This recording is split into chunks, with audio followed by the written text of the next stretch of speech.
Sometimes I wonder if I am remembering the dampness of that cave, or if the chill has simply settled into my bones with age, a permanent resident claiming squatters' rights in an old man's joints. They tell you memory fades, that it softens the edges of the past like a river stone rubbed smooth by current, but they are lying. The fear does not fade.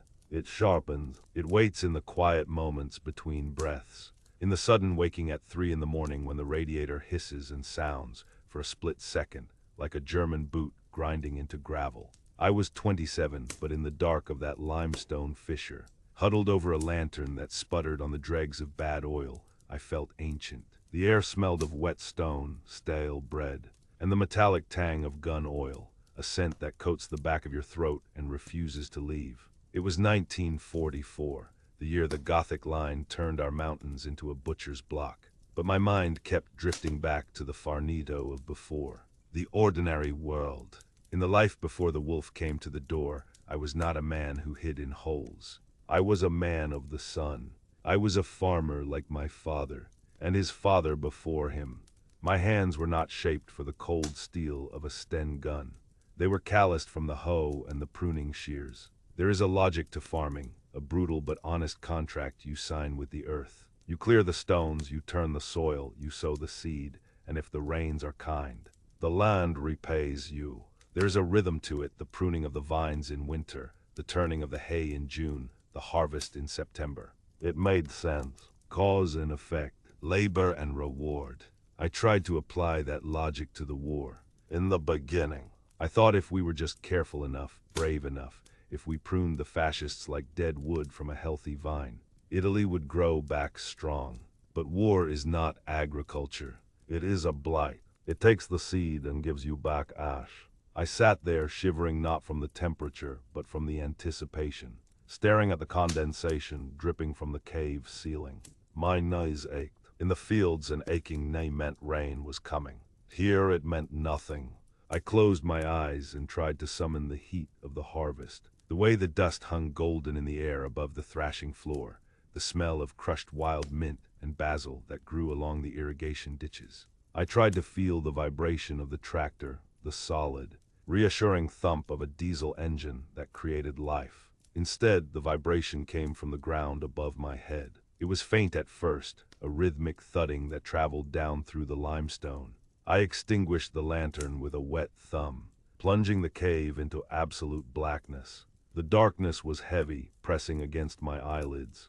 I held my breath, my hand instinctively finding the handle of the knife at my belt. It was a pruning knife, the blade curved like a hawk's beak, meant for grapevines, now sharpened for throats.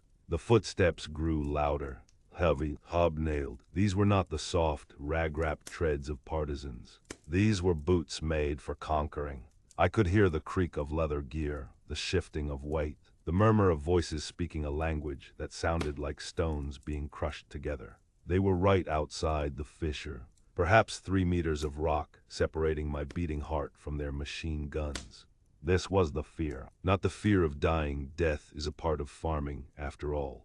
Livestock dies, crops fail, winter comes. No, the fear was the space between capture and death. The Villa Triste in Florence. The interrogation rooms where they peeled a man apart layer by layer until there was nothing left but a screaming mouth. I knew what I carried in my head, names, roots, supply drops. I knew that every man thinks he is iron until he is in the fire.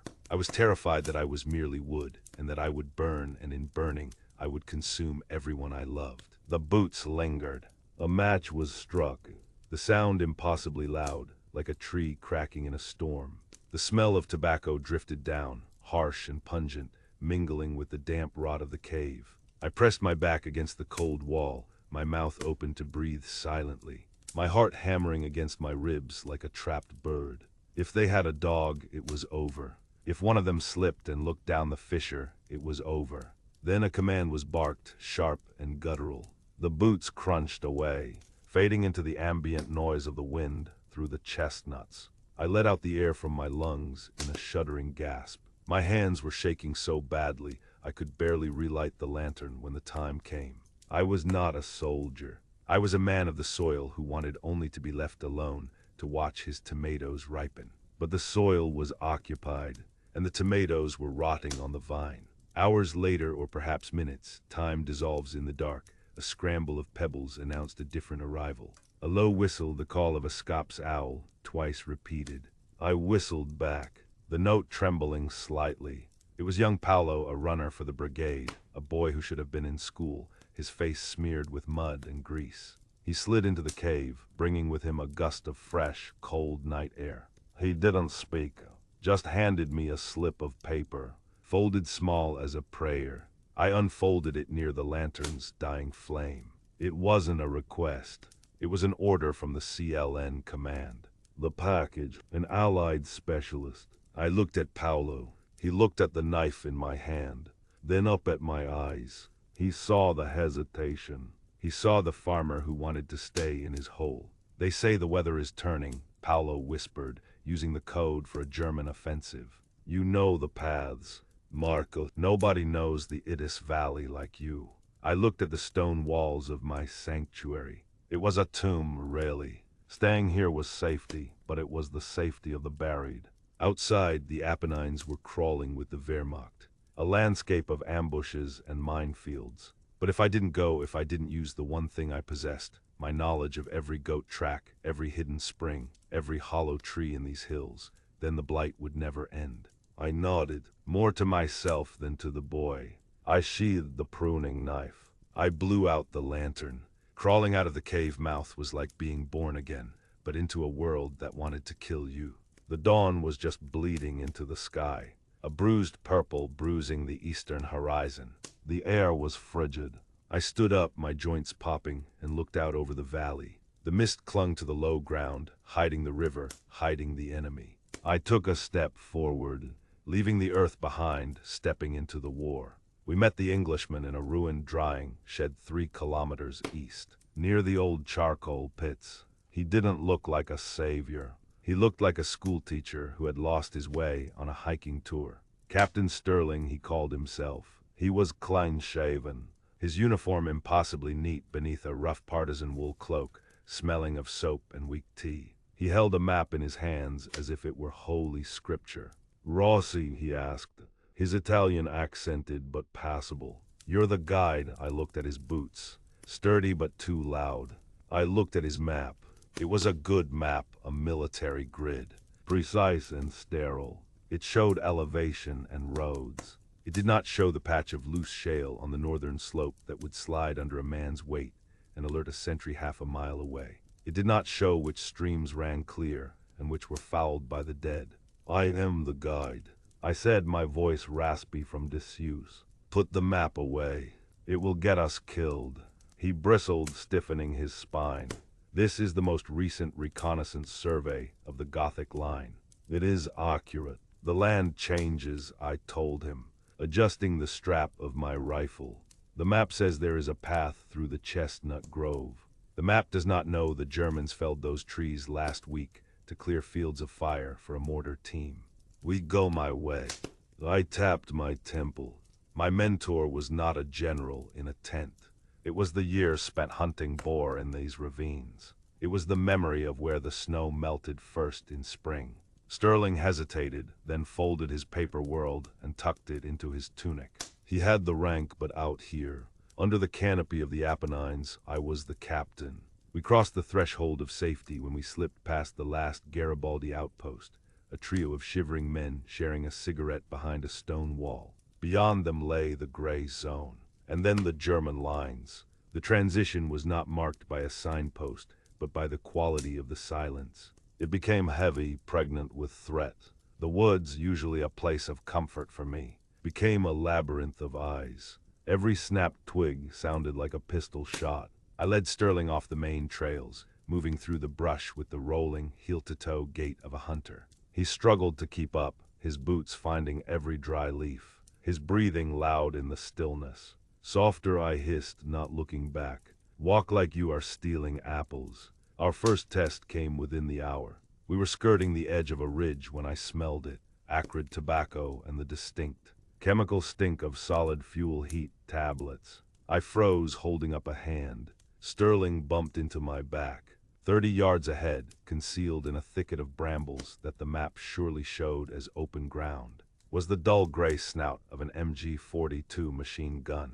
A nest. They were watching the main trail below. If we had followed Sterling's map, we would be walking in front of it right now, targets on a shooting range. We backtracked, bellies to the mud, crawling until my elbows were raw. I saw the realization dawn in the Englishman's eyes. This was not a chessboard. It was a slaughterhouse. But the true lesson, the moment the war stopped being a concept and became a weight around my neck, happened near the old mill. We found the body by the stream. It was Luigi, the shepherd. I had known him since I was a boy. He had given me honeycomb when I cut my knee on a scythe. He was sitting against a tree, his hands bound with wire, his head slumped forward. They had left a placard around his neck. He wasn't a partisan. He was an old man who probably gave a piece of cheese to the wrong person, or refused to give a sheep to a requisition officer. Sterling looked away, his face pale. Good God, I didn't look away. I forced myself to memorize the scene. The way his cap had fallen in the mud, the dark stain on his chest. This was what awaited me. This was the harvest the Germans were reaping. I felt a cold fury harden in my gut, displacing the fear for a moment. "We keep moving," I said. My voice sounded strange to my own ears. To bypass the bridge at Savina, which was surely mined, I led Sterling to the Devil's Throat. It was a ravine so steep that even the goats hesitated. There was no path, only a series of jagged ledges slick with moss. "Down there," Sterling whispered, looking into the abyss. "The Germans don't look down," I said. "They look at the roads. They look at the maps. They don't think anyone is crazy enough to go this way." We descended. It was a nightmare of slipping boots and grasping at roots that tore free from the soil. Twice Sterling nearly fell, sending showers of gravel clattering into the dark, and twice I caught him, my farmer's grip holding him fast. We were two men bound by necessity, descending into the underworld. When we reached the bottom, the air changed. The sensory world shifted violently. We were closer to the front now. The silence of the infiltration was shattered by the distant, thumping bass drum of artillery pounding the mountain passes to the south. The air no longer smelled of pine and damp earth. It tasted of cordite and diesel exhaust. A mechanical whine cut through the trees, a half-track grinding up the valley road. We pressed ourselves into the mud of a ditch, the vibration rattling my teeth. I watched the vehicle pass through the gaps in the foliage, the helmets of the soldiers silhouetted against the sky. They were so close I could see the grime on their faces. They looked tired. They looked like men who wanted to go home. But they would kill me without hesitation. And I would kill them.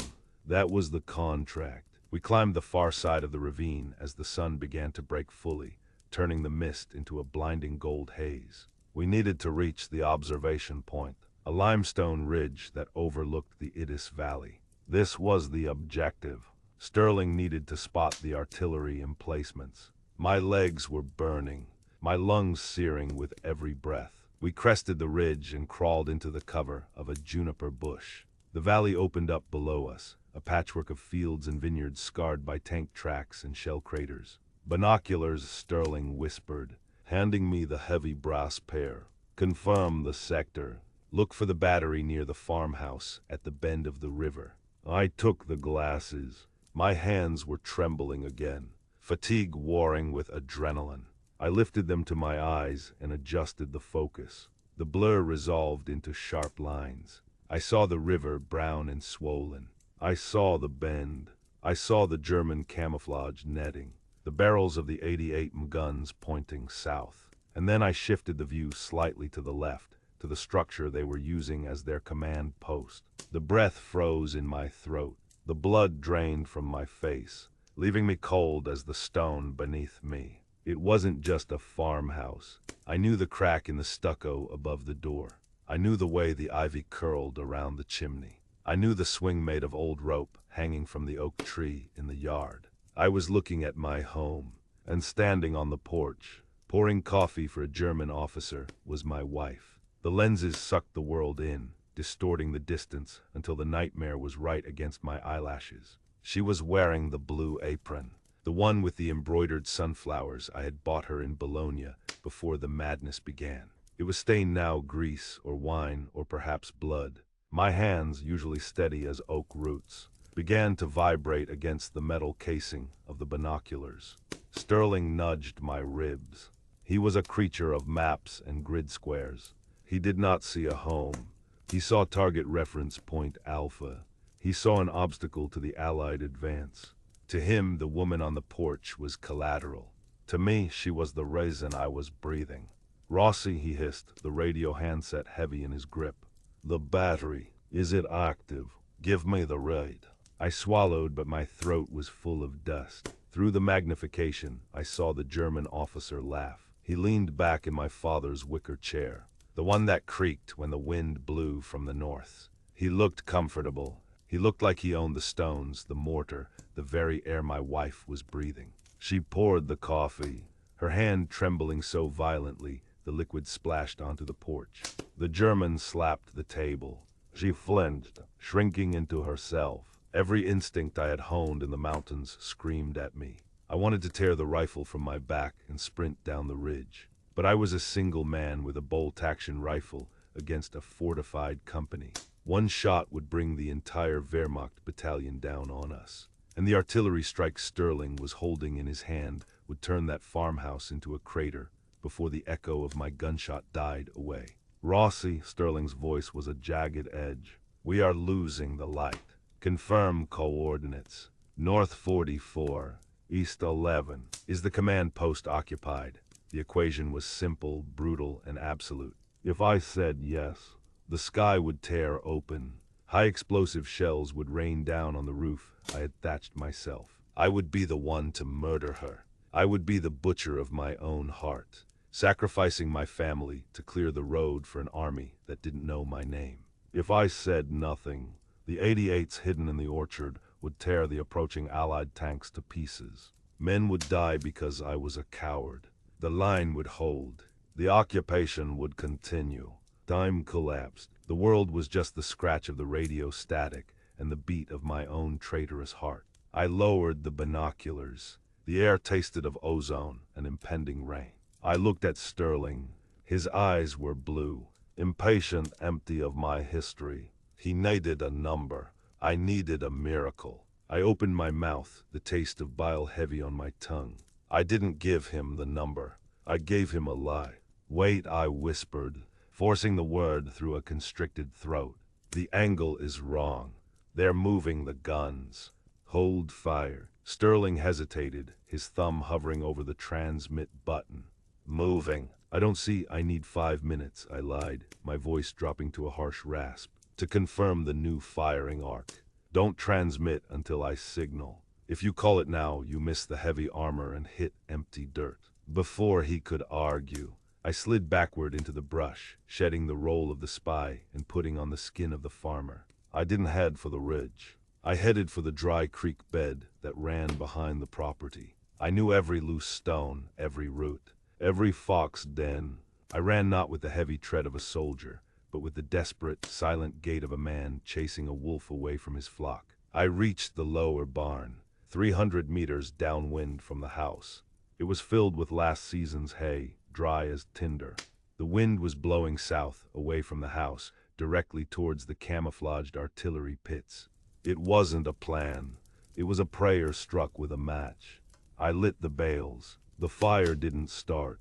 It exploded. The dry grass caught with a roar that sounded like a beast waking up. I scrambled back up the ravine as the smoke billowed, thick and black, choking the valley floor. Through the trees I watched the panic. It was a beautiful, terrible choreography. The German officer leaped from the porch, shouting orders. Soldiers poured out of the farmhouse, distracted, coughing, eyes on the barn, fearful the flames would reach the ammunition stacked by the guns. And in that confusion, I saw her. She didn't freeze. She dropped the coffee pot and ran.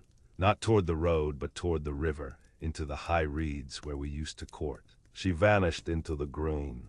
"Rossi, what the hell is that?" Sterling was screaming from the ridge. I scrambled back to his side, chest heaving, ash on my face. "Target flush."